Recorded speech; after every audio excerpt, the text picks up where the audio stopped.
tuan kami pa agal mi te hoyam hitam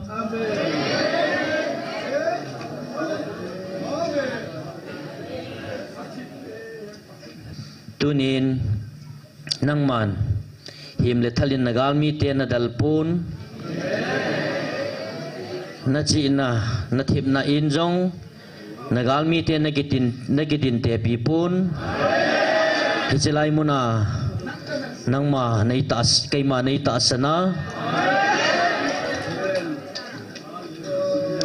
namil hi a kaima nei thei hi nagal mi te tha sanga ale thuma hat zo a kaiman kaman sa hi. Praise the Lord.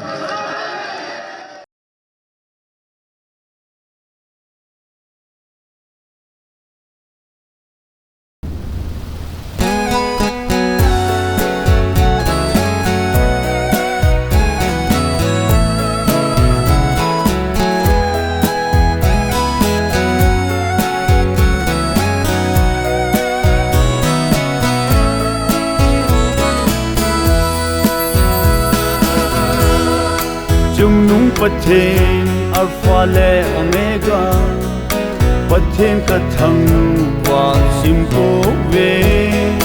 la cha te lung ka hi zong le veng mai lu cha te ni sa za lo he pa ka ki pa u ve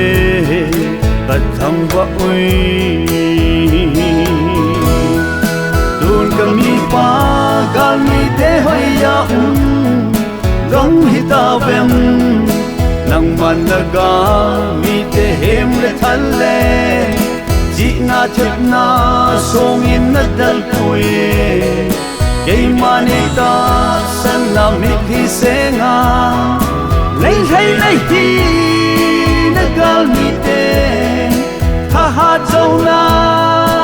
alle thuma hat zon keiman kamang sa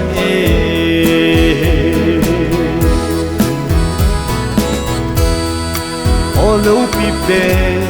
pathen Emmanuel wa choi chim lo o kathang wa oi lung ta na hi la lun hi chigal hi gei bo la hi ne vel na ti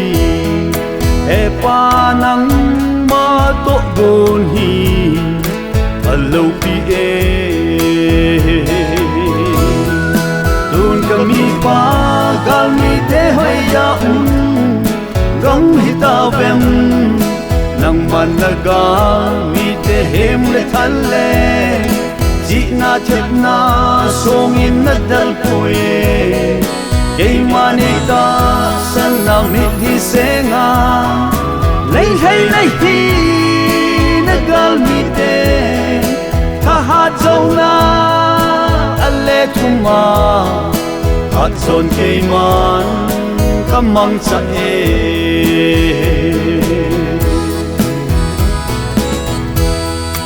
lo pi chung nung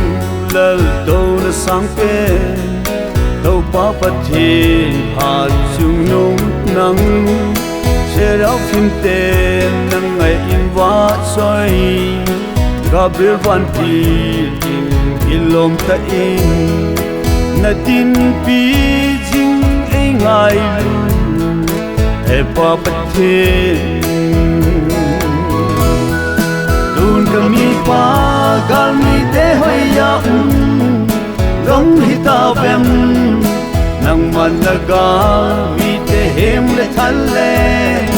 ji na thep na song in na dal pui ke mane ta san na mi thi senga lei hi na gal mi te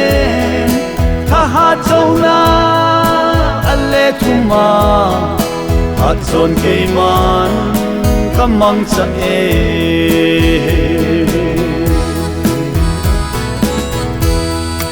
lâu pi chung nung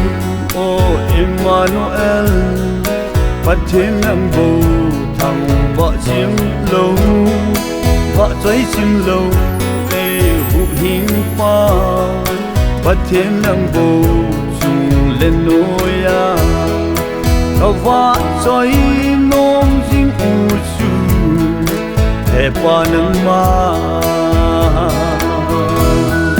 Tùn cầm hi pa gal mi te hoi ya Gong hi ta vem Nang man na gal mi te hem le than le Ji na thep na song in na dal puye Kay mani ta san na mit hi senga Lay hi na gal mi te Tha ha châu na ale thuma Hat zon kay man kamang sa Kay mani ta san na mit hi senga Lay na gal mi te Tha châu na ale thuma Hat zon kay man kamang sa